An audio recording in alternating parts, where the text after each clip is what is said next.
Welcome back, everyone, to another episode of the Heart Set Above podcast, where we strive to keep our hearts and our minds set on things above, even in a world so far from Eden.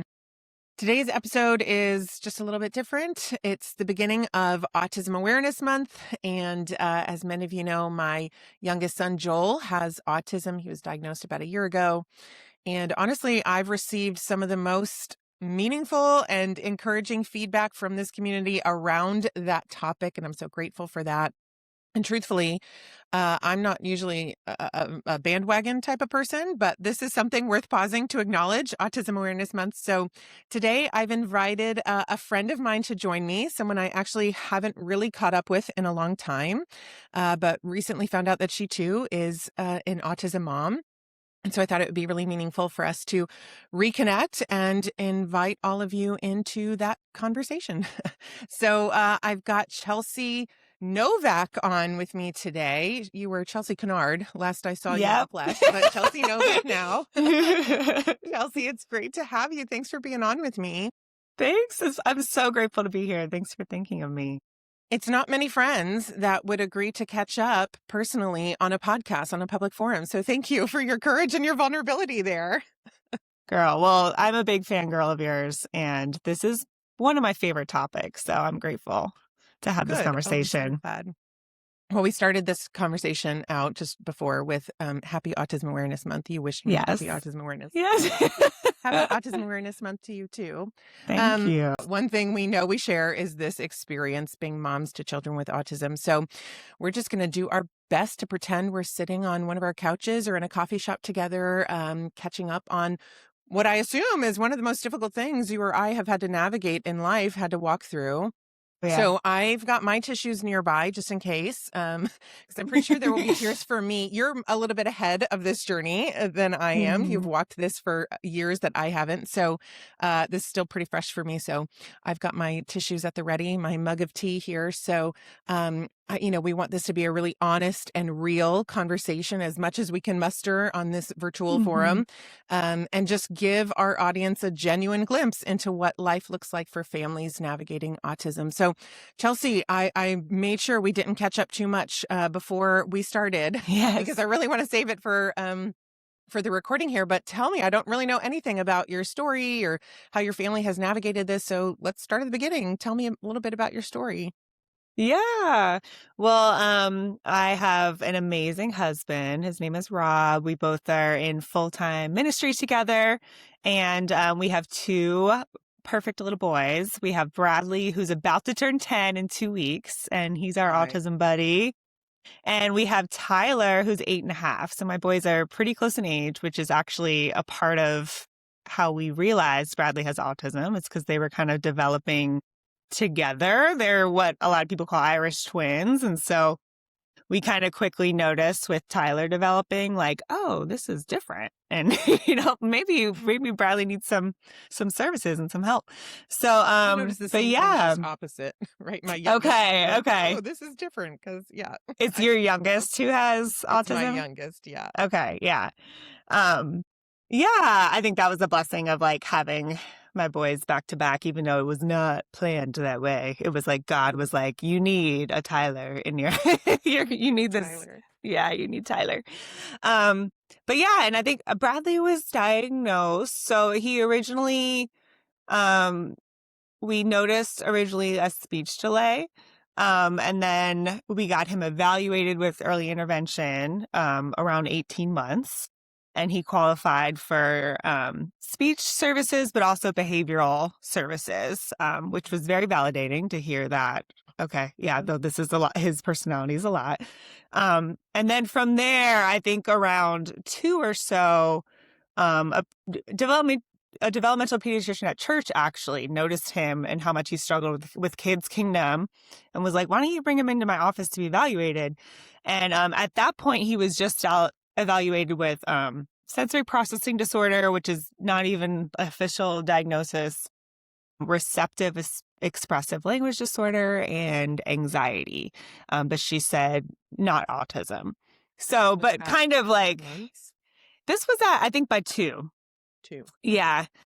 But he just kind of kept having these similar challenges. I always say I knew at 5 weeks old that Bradley was autistic. I don't know if I've ever said that out loud to anybody either. I'm going to drop some secrets today. There's a few things I haven't said that I was like, now's the time. But yeah, I studied special ed in college. I don't know if that's part of it. But he was just so inflexible, so rigid. There was just, I just had this feeling. I remember looking at him at 5 weeks old, like, I think you're autistic, buddy, but it's okay. We got this.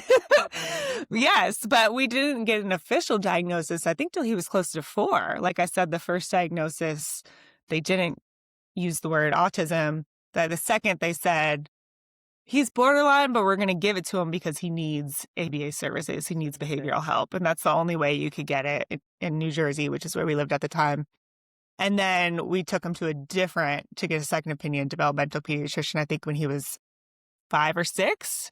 Mm-hmm. And she said, okay, no, he's not borderline. This is autism. Wow. I will say it confidently. So it's been it's funny. I know we've been in this world for a while. But I would say the grieving has taken different shapes for us because it's been such we even just got him evaluated again last year with a neuropsychiatrist. And so that, the diagnosis then was autism and profound anxiety. So it's kind of morphed, and that's what I'm learning about autism too, is that it could kind of, it doesn't always look the same each year. And that's a lot of what we're discovering as well. Those are some fears of mine because I like to say we're in the cute stage of autism, right? My son will be 4 in a week. Like everyone's like, oh, he's such a cute little autistic kid. But I know one day he will be 7 and 10 and 15. And it's not going to be as cute then. I have a cousin with autism, and I have seen the looks morph from people to, oh, how cute, to that's weird, to I'm scared of him, So I know that might be in our future. And I know okay, those seasons will change. But yeah, you're actually walking through that. And you're right. I can imagine that your own grief more, right? Because it kind of was spoon-fed to you, right? Like first it's this diagnosis, now this one, now it looks different in this stage. I'm curious, what is the benefit, like my own personal curiosity, what is the benefit of a neuropsych person evaluating him? Like, what did they offer? It's a more thorough evaluation. They are nearly impossible to get in a lot of states. They're so expensive. Part of why we moved to Massachusetts a year and a half ago is because the autism services are so amazing here. And so we actually got it. The school covered most of this evaluation. So we got it very affordable. And it was, I think it's like an 8-hour working with multiple specialists, and they really get a good look at your kid to tell you exactly how their brain operates and how they function. So it's very helpful for kids like my son, who people throw out a lot of different terms because he they're not quite sure at times. Right. So it was helpful to get, it felt like a more official, it's funny, I think my husband, because the original diagnosis was borderline, I think my husband has held on to that for years and didn't fully accept the autism diagnosis until last year when we got this more thorough evaluation. But like I said, I've kind of accepted it since he was 5 weeks old.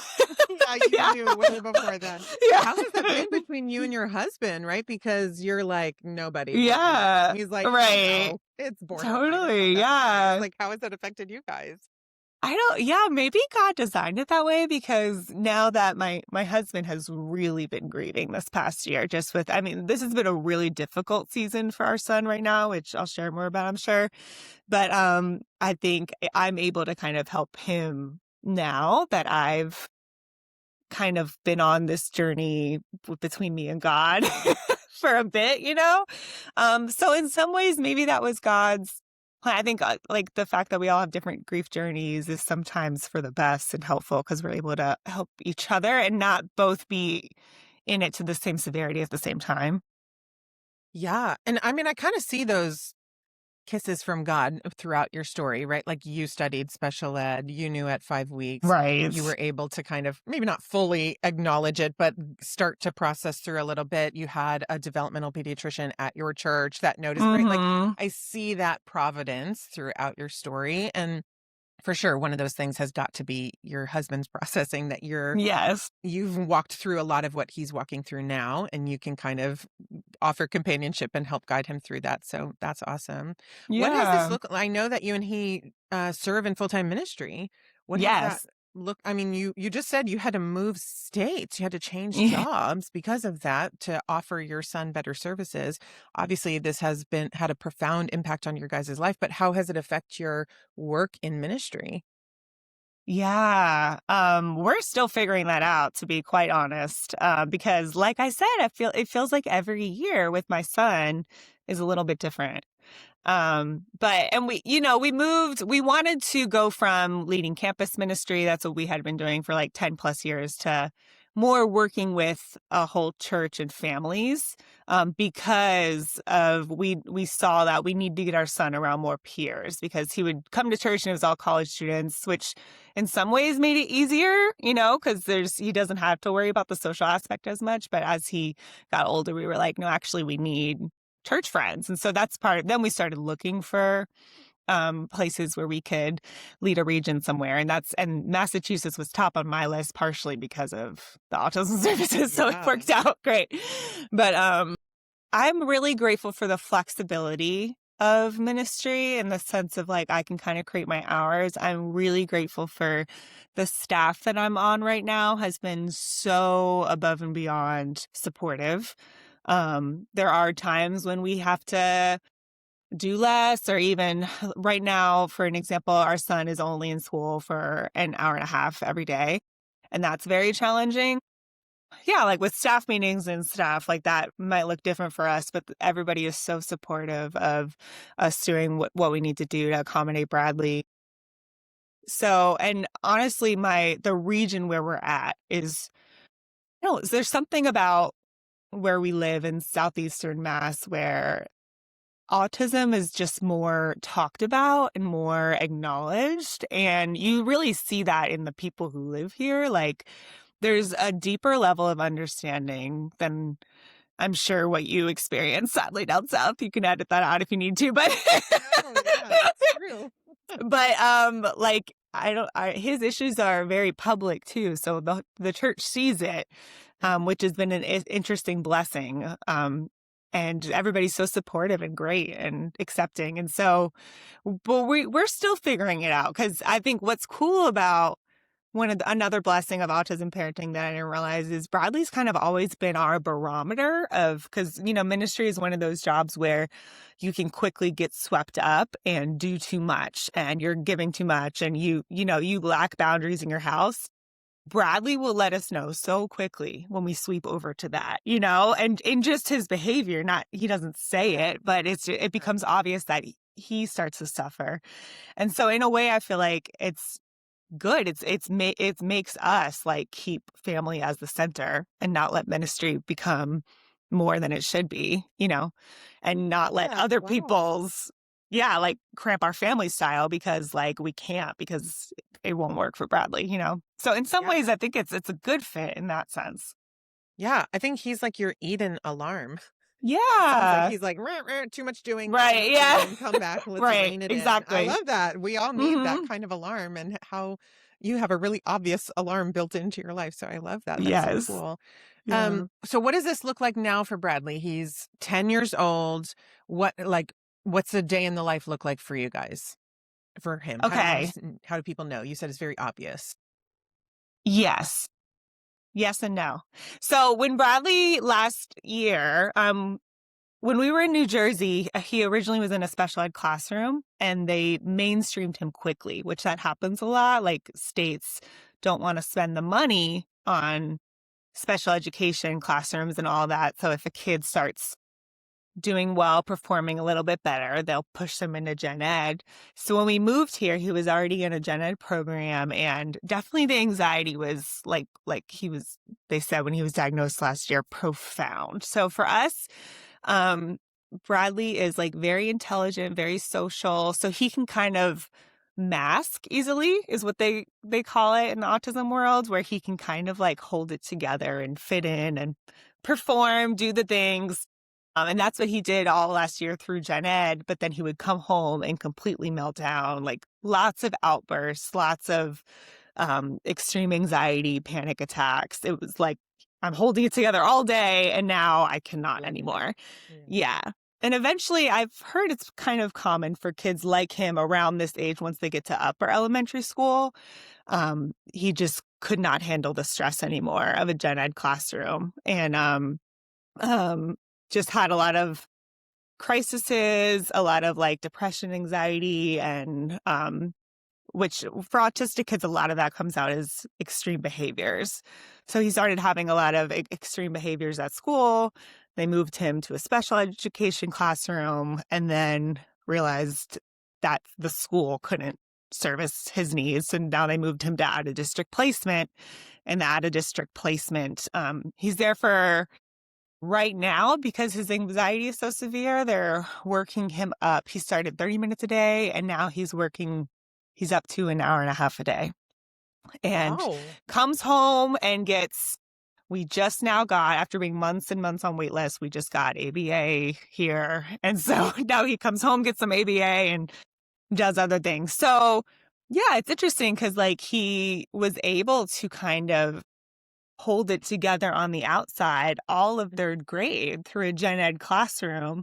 That was around the time when we did get that neuropsych, and the neuropsych said his anxiety is profound, severe, like he needs medication. So we started him on medication that helped for a while with all the behaviors. Because I guess anxiety in kids, and a lot of kids with autism have anxiety, and a lot of it comes out actually as behavior and not anxiousness, how it looks in adults. And so the anxiety helped a lot with all his behavioral challenges. But then this year it just became too much. And it's, I think the term I read that makes the most sense to me is autism burnout, that he just kind of hit a complete wall of like, I can't function in this world anymore. I'm trying so hard every day. I'm so tired. And it was like he regressed in all areas of his life. And it was just very challenging for him. It's been so difficult for us to figure out because it was daily calls from the school. You need to come get him, or, I don't know. So, and being told by one of the best school districts for special ed that they can't handle your kid is really hard to hear, And so it's been imagine. Yes, right? Like, yeah, well, if you can't, where do I go now? Who can exactly. help us? Yeah. So that's been such a journey. What is the level that he's diagnosed right now? They never gave a level. I think he would probably fit level 1. Level 1. Okay, so he's probably pretty high functioning. But yes. Now with this new season in life, he's having to go back to some basics. Well, that's what's hard, is that I would not say he's low support at all. I don't think anybody who works with him would say he's low support. That's why I don't know. That's sometimes I get stuck between level 1 and 2, because it kind of depends on the day, the month. I don't know. But probably, I think if they had to say, because of his high intellectual abilities, it'd probably be 1. And then looking back, like when he was 3, 4, 5, would you be surprised then that this is the trajectory his life has taken around 10? Or are you like, oh, this is not what I would have assumed from back then? It's a good question. That's hard. I don't honestly, know. That's just a question. I'm like, at your feet, because you're way ahead of this in me. And I'm like, what can I expect for my kid? Because I especially am taken with, I love that you mentioned grief. That's something I think about and talk about all the time, is just grief, how important it is to our existence, especially as Christians living in a fallen world. I think grief is everywhere and in everything that we encounter in this world. Certainly, there are a few things in my life where I feel that more acutely than with my son navigating autism. Right. And I think there's a part of me that feels both relieved and sad to hear that grief will remain, right? And it will change and morph over time, because he will change his needs, his circumstances, his brain development, his hormones, all these things. His body will change and morph over time, like what we're hearing with Bradley. And inevitably, as parents, our own grief kind of revolves around their own functioning in that season in life. And so I'm relieved to hear that, but I'm also sad to hear Right. but we're in the, like I said, we're in the cute stage, the early stage of autism. And so, yeah, I'm just curious, like, if we were to talk to Chelsea from back then and told her everything that Bradley will encounter at 10, would she be like, I could see that happening? Or would she be like, what? No, that doesn't fit at all. Yeah. Well, it's interesting because I'm tempted to think back on what the specialist told us at the time, which a Mm. lot of it was like because um I think because he is so social and some non-traditional um ways his autism expresses itself a little bit non-traditionally at times.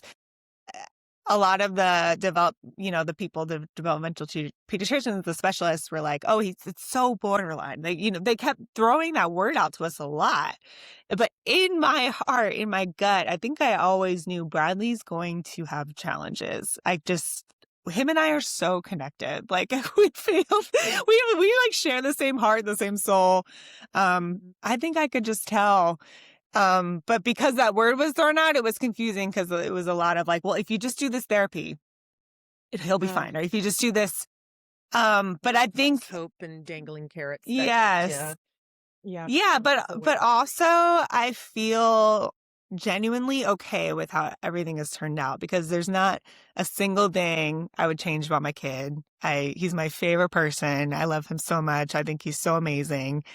And there's nothing I would change about him. I would change the world around him. I would change the world for him because I hate that the world doesn't know how to accommodate a kid like Bradley.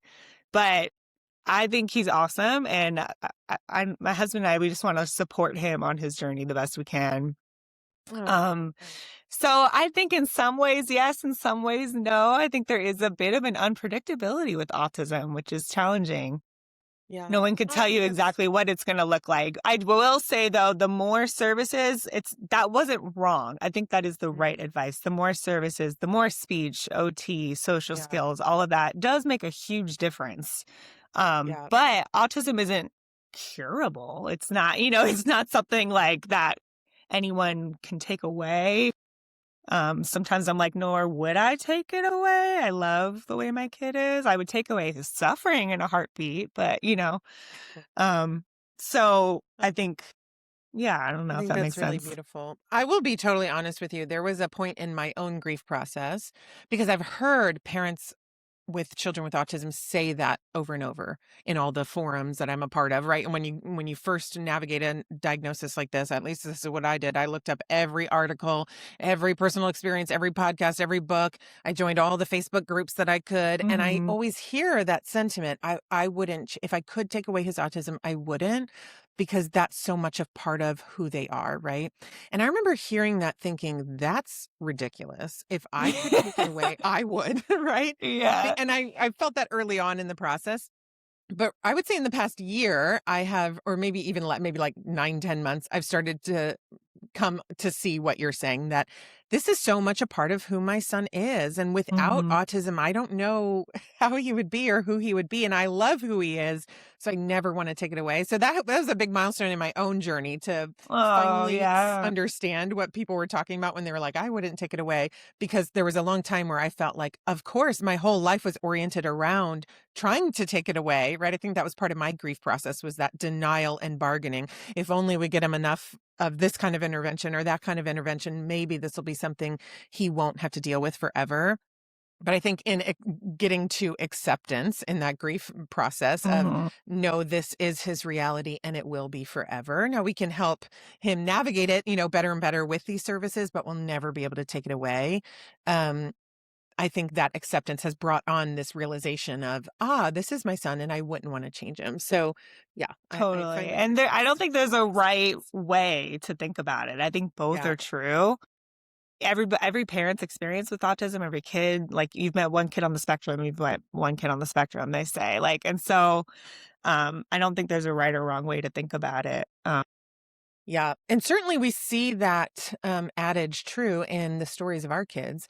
because Yeah. my story is very different, at least up until Yes. this point. Our kids are different ages, but it's actually my oldest who is 7 who deals with a lot of anxiety. My youngest, Joel, who has autism, he was like the easiest, happiest baby, and even now he's like the easiest, most easygoing person in our family.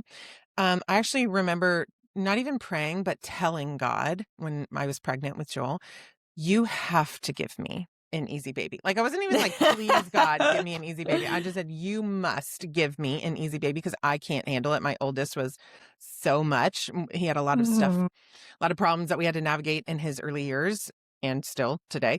But Mhm. so I just was like, God, this has to be an easy baby. And Joel was. He was slow to speak, like you mentioned with yours, right? Right. But I wasn't worried. My oldest was slow to speak too. And I remember taking him to his 18-month checkup and they said, do you have any concerns? I said, oh, he's a little slow in his speech. He's not really talking yet, but I'm not super worried. We'll get him some speech just like with my oldest. It'll be fine. And I just remember there was this moment where the doctor, you have to fill out like a little form before you take him to those Mhm. early year appointments. And it said, can they point? And I said, no, he's not pointing. And this doctor like hyper focused on that. And she just Mm. was like, he can't point. And I was like, no, he can't point. What's the big deal? Like, calm down. He's 18 months. It'll be fine. He'll point Right. one day. And I thought there was a part of my brain that thought, she's crazy. She's blowing this up. We got to label everything in our modern society. I was going down that route. But the other part of me could not forget the look on her face. And I've thought about over the years, what was the look on her face? And I think it was just pity. Like, I think there was pure pity on her face, knowing what we would likely encounter and me not recognizing it, right? I was like, what's the big deal? He can't point. And she just had this look of pity. And that look on her face really haunted me over the past several months, or over the next several months. And then that's what kind of opened my eyes to notice a few things, like Joel didn't play with his toys. He would line them up, and Yeah. he got really fixated when things would move, like cars or pinwheels, right? He would get really fixated on some of these things. He wouldn't often respond when we called his name. He didn't run to us for comfort when he got hurt. So just started noticing these things, but I would definitely characterize how I went through this in the same kind of way that you did, grief, even though our experiences are so different. There was this grief cycle, and I think it started with denial. No, it's fine. He's fine. People are overreacting. We'll be fine. And then there was fear, right? Like, Mhm. occasionally a fear thought would come out, like, what if this is real? What are we going to do? This will change our whole life. How is he going to navigate this? I think there was definitely some bargaining, like, we can fix this. I'll get therapy. He'll grow out of it. We'll be okay. And then I think eventually true despair hit me. And these are all like, I'm Yeah. Right. oscillating between all of these, right? Despair. In fact, I remember rocking Joel to sleep one night. And I think this was the first time that I just really allowed despair, sadness to enter the picture. I was rocking him to sleep and I was like, I literally said the words, not me, not my Mm. son. Like, come on, God, not me, not my kid. I don't want us to have to go through this. And I think after that sadness came in, there definitely was a phase of anger with God. I just felt I questioned a little bit his goodness. I go immediately to self-pity in any big major thing that happens in my life. So I was like, God, have I not done enough? Right? Like, I have a really difficult job where people hate me left and right and from Mm. on all sides. And I was like, have I not gone through enough refinement for you? Like, you want me to go through even more? So I definitely was angry, distant for a while. But I do think now, and I still have some of those thoughts pop up from time to time. Right. But I do think that I have entered this kind of acceptance phase where I'm like, yeah, this is his reality. This will be his reality. Now what? What do we do to help him navigate it as best we can? But those things still get triggered from time to time. Like this weekend, we had Mhm. my brother's family in town, and my niece is the same age as Joel. And just seeing the difference in their functioning, right? She's neurotypical and Joel is not. And so just seeing like, wow, if he didn't have autism, this would be how he functions or close to it. So that grief is still, I like to say it's renewed from time to, it's not new grief. Yeah. It's the same old grief. I know how to navigate it, but there is like a fresh wave that hits me from time to time. And certainly with every change, I can expect it when neurotypical peers will be around, when we go to a doctor's appointment, when I have any kind of eval with him and some of his services, I always expect that grief wave. And now it's much more characterized by fear. Am I doing enough? Is he going to be okay? Yeah. Or do we have enough services in place? So I think I've gone through all of that. I still experience all of that, but now I would say mostly it's just fear that I Yeah. experience. I don't know if you can relate to that. No, oh my gosh, so much fear just every day, all the time. And hearing you talk about it is so helpful and so interesting. And I think I felt because my son he's always had a lot of behavioral challenges, very high behavioral needs.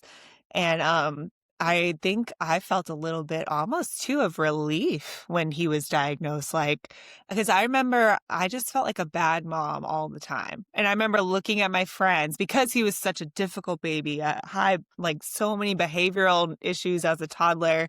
I'd be like, how does everybody take their baby to the mall? How do you do that? Places. Yeah. How do you sit in a restaurant with a toddler? Like, and then when I had Tyler, my second one, I was like, oh, like, so I think I felt because there was something in me for so long, like something's wrong. This is too hard. This isn't that. I felt a lot of relief when we finally got the diagnosis. And the first time we had a BCBA actually come over and help us and help us developing a behavioral plan and all that.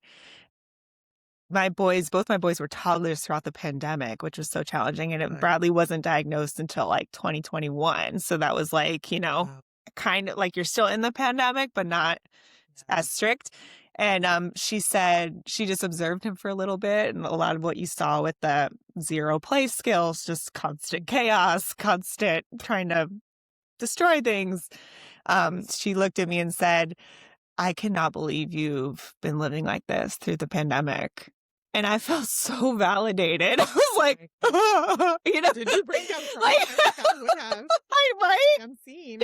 I don't even remember. I think I was just like, okay, I'm not a bad mom. It's not me. And so, in some sense, I think, yeah, it's all of the emotions all the time. And I think I still go through those cycles. I started getting emotional today with my son's teacher because the teacher was frustrated with him. And I was just like, can anybody love my kid? Like, can anybody work with my kid? Like, so there's just that fear and all that. I think that is part of this journey that we're on, and that I don't think it ever goes away. But I think for me, what helps me is the more I can find, just the good and the acceptance and like remembering how much I really do love him and wouldn't because so much of his personality is, mixed in with his autism.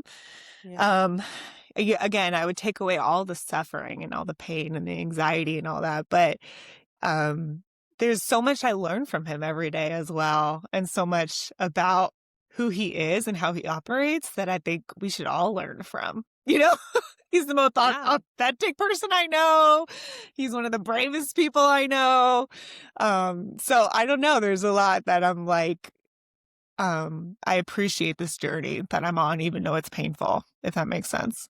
Yeah, I love that. I think I can say the same thing, even though our journeys look so different, because it's been some personal refinement for me to go through this grief. I've had to grow closer to God. I've had to look at it through fresh eyes. And part of those eyes, like you just said, I say that my son, Joel, is living the closest to Eden than any of us, right? Because he is the embodiment of true vulnerability. I think Eden was supposed to be an existence of being naked and unashamed, fully exposed and fully comfortable in that. And I don't feel that way in this fallen world.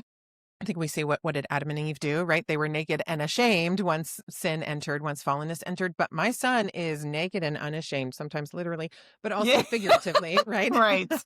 He is fully himself, very authentic and not ashamed about it at all. And I think often what we see is the discomfort that brings other people when you see the real vulnerability of another person.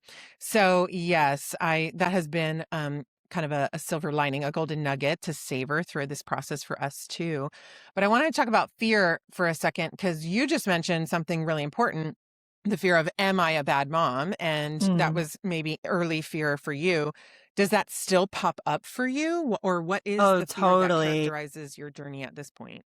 Well, and so much because we are in ministry, our ministry feels very public, even even though it's not technically, it feels fishbowl, right? And because my son has so many behavioral challenges, that's very public. Like, usually he can't make it through a Kids Kingdom class on his own. And because there's no trained autism professionals, I end up just coming a lot to kind of help them out because it's challenging, his behaviors. And so even that, like yesterday while I was on stage speaking for our Easter service, he walked over and flipped off my mic at one point, like just because he saw a button. Now. Yeah, right. It's like, Mom, come back to me. The week before that, he got so frustrated with one of the teachers because she was taking a while, and he has zero frustration tolerance. That's like a big thing we're working on. And you just yelled, "Cut it out, Wendy!" So then we had to like help him apologize. I'm just like, he lives life out loud. And a lot of it is, it's authentic, but a lot of it is like, oh, buddy, we can't treat people like that. Oh, buddy, we can't, So having to like work through all that, like there's no illusion in our church of like, oh, perfect minister family. And it's like, at all. Yes. Yeah, that's really good. But I kind of love that. Exactly. Yeah, I love that. And I feel like, at least in our experience, it's endeared people to us, but it endears us to our people as well in our church. Like, we need them so desperately. We need this community. We need their acceptance. We need their support. And I think living this has made me a better minister in so many ways because I notice the underdogs in our region, or I notice the people who come in who could easily be overlooked. And I've just kind of decided, since I'm a person in power, so to speak, in our church and congregation, I want to anything extra that people would give me or my kid to help us just because maybe we work for the church and all that. I make sure that happens to all the other special needs kids and all of the other, like I make sure there's fairness, equality, and that I use my leadership to be able to help other people get accommodated the way I would want my son to be accommodated. And so there's so much good that I see come from it, but yeah. I think it's hilarious how, out loud his autism is. I feel like sometimes, even though it's mortifying, yeah. Exactly. I'm making light of it because definitely, like, he yells at someone. Yeah. I'm like, oh, wow, like that makes me look bad. Like that is, But I think luckily, when people are understanding of autism, they don't just look at me like, what are you going to do about that? How are you going to discipline that? How are you going to, and I have to decide to not, even if someone were to make me feel that way, I can't take on that pressure. I can't control what they think. And I have to separate his behavior from me. It's not about me. This is a nervous system disorder in his body. So yeah. Wow, God has really placed you in the right place to, I think, obviously for the needs of your own family, but also for the people that you shepherd in ministry. That's so cool. I love to see how beautifully you and God have partnered together to make that happen.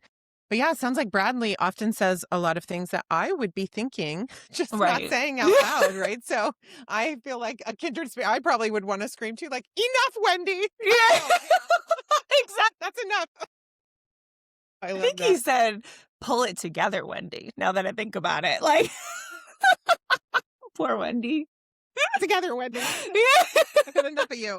That's what you did with your mic yesterday, too. That's right, exactly. That's so funny. Well, I know for me, fear has, I think in the beginning, my biggest fear, the very first fear that I remember thinking was, how is he going to know that we love him? And how are we going to know that he loves us? Because my son is level 3. And at least as of now, at almost 4, he doesn't really speak functionally. He does have some echolalia, like he can say words, but they're not really functional, right? Like he can't communicate with us very well. So occasionally he will, he's learning, but especially back then, like we had no way of communicating with him. And I just thought, essentially, how are we going to know him and how will he know us? Fortunately, without even realizing why, when he was born, I had been praying since the moment he was born. these exact words: God, help him to have a special connection with you and a special connection with me. I don't know why I prayed that. I didn't even pray that over my oldest, but for some reason I prayed it over Joel. And God has really answered that prayer. Like, Joel does not really show affection to anyone. And even to us, he shows it very differently. But it's very clear in his own Joel way that he prefers me and my husband. And I don't know why, right? Like, maybe we're just around him more. And I don't know, can't even explain why you can tell that. But I feel like that has been a golden nugget that we've kind of held on to, that God answered that prayer so unmistakably, Mm. that he knows we love him and we know he loves us. But I would say the fear that I still kind of feel, for sure, I don't know if I question whether I'm a bad mom. I question whether people think that of me, kind of like what Yes. you're Oh, saying, like yeah. people, and I want people to know, if I could put on him every single day, I have autism, a shirt that says that, I would, because I want people to know, because it stops kind of the judgment and the stares, Right. which, side note, has been a bit of a, refinement piece for me, that if we could see everyone's fallenness as clearly as we see Joel's fallenness or Bradley's fallenness, I don't think they have more fallenness, brokenness than we do from living outside of Eden, but theirs is just a little bit more obvious in our modern world. So if we could see everyone else's, I don't think I would judge other people so strongly if I could Right. see their fallenness through God's eyes, through that level of compassion. But yeah, I do have a fear that, oh no, people aren't going to know and then they're going to judge me or judge him. But really, my fear at this stage is just for his physical safety. Joel has no Mm. awareness of danger. He has no fear. He doesn't have any understanding that many things around him could kill him, and he will run off into the street without a second Right. thought. So I think that for me, that's part of my unseen realities that I would want people to understand. Like, if someone were to say, "What's it like being the mom of an autistic child?" I would say, "Well, you don't know the level of hyper arousal that is in my brain Yes. at all times. Every time we're outside of our controlled environment at home, my brain is on hyper alert on everything that could kill him, all the ways that he could dart off to hurt himself or someone else."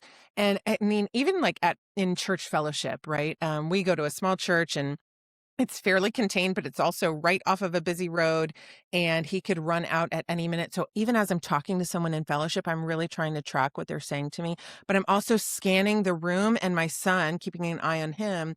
And so Yeah. I've heard before, I've Yeah. never done the research backup, but I've heard before that parents of autistic children have the level of stress that combat soldiers have. Have you Yes. heard I read that? that too. That was so validating as Yeah, well. Yeah. right? I don't know No, if and that's true. I have not I've done any research to corroborate, but it certainly feels true from what I yes. experience.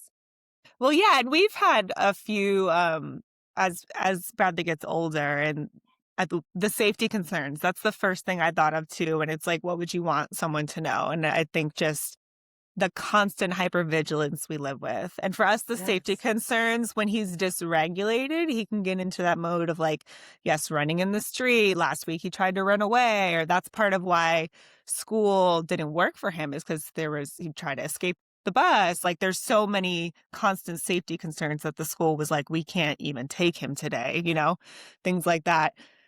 So there's that, but then there's also like a lot of people with level 1 autism struggle very badly with depression and anxiety. So there's that level of safety concern too, and that's a very real thing, that a lot of our hard days, that's how I would categorize them, is like, maybe we had to call crisis today, maybe like that's just a very, very challenging reality of our life that I think is probably more so the ages we're headed. Just may be our reality. And that for me is my biggest fear. And that's the stuff I would take away in a heartbeat, because the pain and the depression and it's, yeah, it's so interesting because I've read a lot about the difference, which is between level 3 autism and level 1 autism. And so it's cool hearing your perspective too. But I think one of the things I noticed with my son is, because there is some sort of awareness of those around him, there's an insecurity about, why am I this way? And that's the part that I wish I could take away and change for him as well. But yeah, I really agree with that. Both me and my husband it's so hard to ever let down. And there's Yes. no one we can really leave him with. Like my Yeah. parents usually, but it depends on the day because now that he's bigger with the safety concerns, we can't just leave him with we can't just leave him with my mom. Like he's Yeah. big, you know? Yeah. Someone needs to make sure he stays inside and make sure so yeah, there is all of that. And it's the hyper vigilance, all of that. I feel that so deeply. And that is something that is so quiet about our world that I wish So more people could understand. And So I you're right. I appreciate you love bringing that that you're up. highlighting level 1, level 2, level 3. Like we all experience that hypervigilance, that fear, that hyper state of hyper arousal. And I think it's easy for people to think, oh, if your child has level 1 autism, that means in some way less severe, less worrisome. But I really love that you're highlighting.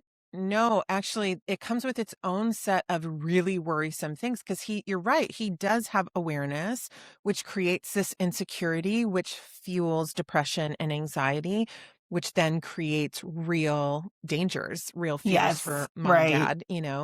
And same with level 3. Right now, our fears are more about his physical safety because he doesn't realize that. Maybe more mental and emotional safety will come that could affect his physical safety, but right now it's just really the physical safety. But our level of hypervigilance and fear is the same, even though it looks different to the naked eye, right? No, But totally. level Well, and 2 that's is what's great. interesting too with the support needs. It's like both Mhm. require such support. It's interesting. Yeah, it's so true. And who knows, right? They told us when he was diagnosed, get him re-diagnosed, get him Yeah, reevaluated when right. he's 5 or 6, and that level could change. But, for now it's level 3 and it could always morph. And that's kind of what you've experienced too. His diagnoses, his Yes. levels have changed. His level of care has changed throughout his development. Um, Another statistic I read too is I think yeah. it's something along the lines of like 80% or something.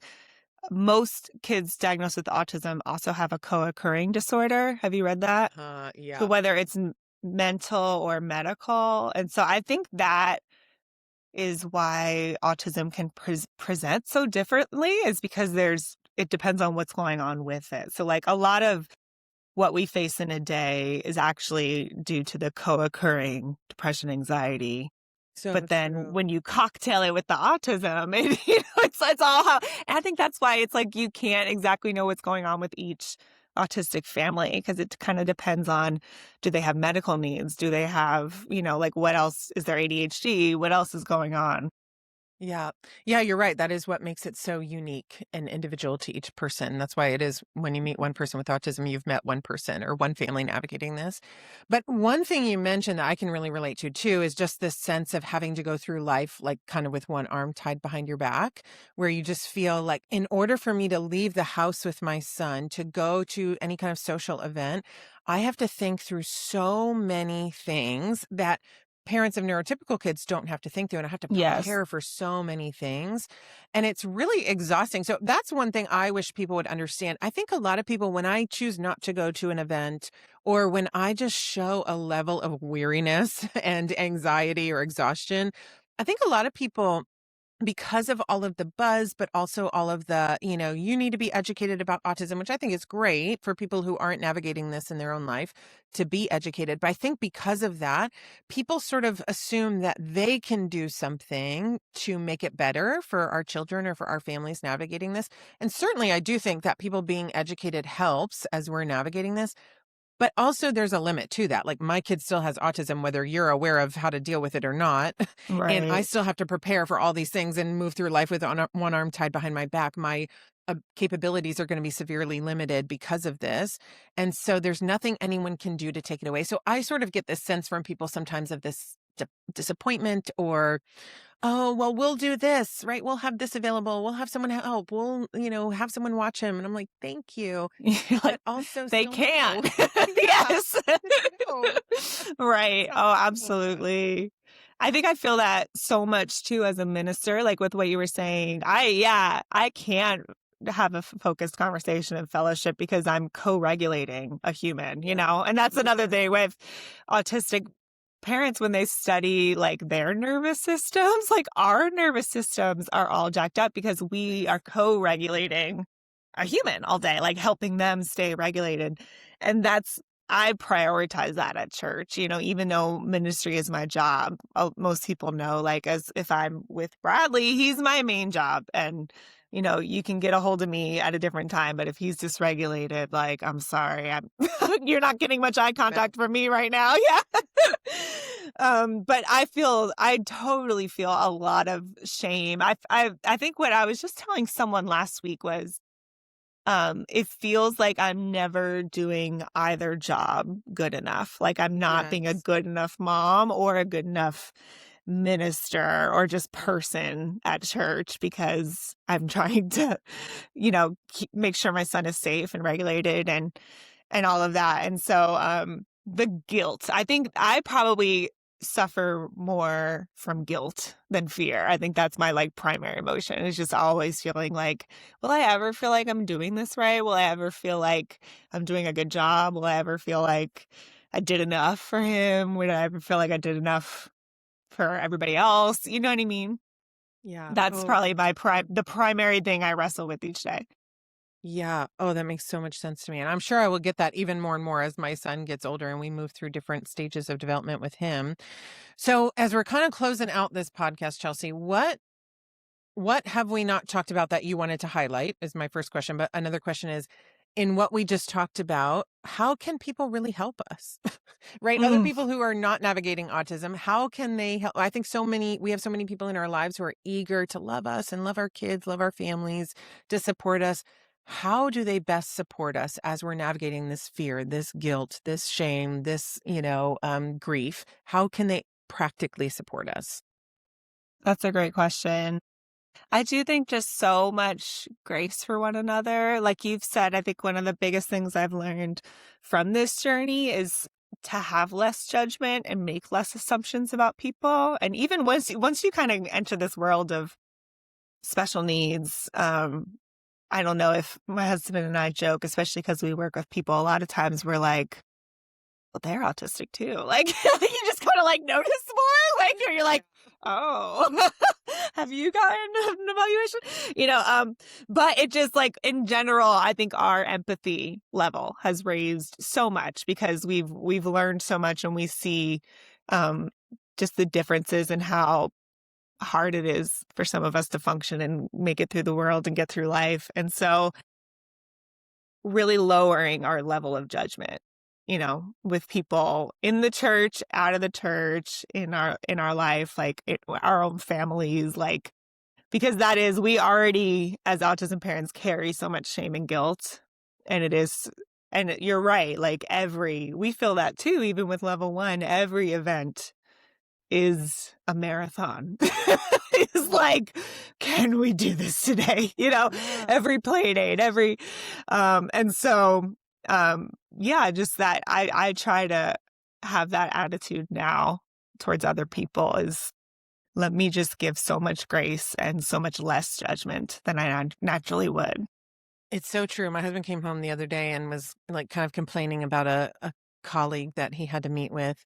And he was like, he's just so rude and blah. And I was like, do you think he might have autism? Kind of Yeah. sounds like he might have autism. And he said, oh, I've never thought of that. But actually, yeah, I think he might. And so Yes. you're right. I feel like the adage kind of goes, when you become a parent, you become so much less judgmental because all the things you Mhm. said you would never do, you do, right? I'll never let them watch TV, eat this or do that. And then you become a Right. parent and you realize, oh, this is much harder than I thought. They can do all those things. But I think becoming an autism parent heightens that even more, right? You're right. That empathy, that compassion, that slowing your judgment, having Yes. compassion lead. So that is something I definitely experienced too, and really grateful for in my own refinement to have compassion go before my judgment a little bit. Perfect. Well, thank you so much for joining me today, Chelsea, on this vulnerable podcast to share a glimpse into our family lives and our own processing and our children's lives. Stay tuned. In our next episode, we'll talk about what this has taught us about God and how it's refined kind of our spiritual insight. Thanks for joining us. We'll see you next time. Thank you.